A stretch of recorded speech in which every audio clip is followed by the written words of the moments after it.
আৰু next 4 to 5 yearsৰ ভিতৰত গভৰ্ণমেণ্টৰ হাতত 1000 ডক্তৰ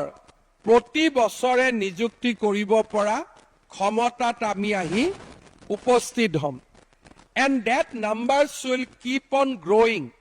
আৰু এটা সময়ত by 2030 we will have 1500 MBBS doctor যাক চৰকাৰ আৰু ব্যক্তিগত খণ্ডত নিযুক্তিৰ বাবে আমি আগুৱাই দিব পাৰিম গ্ৰেজুৱেলি পোষ্ট গ্ৰেজুৱেটতো আমি সংখ্যা বঢ়াৰ লগে লগে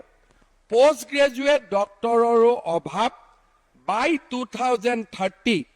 আমি বহুতখিনি কমাবলৈ সক্ষম হ'ম with the huge medical infrastructure and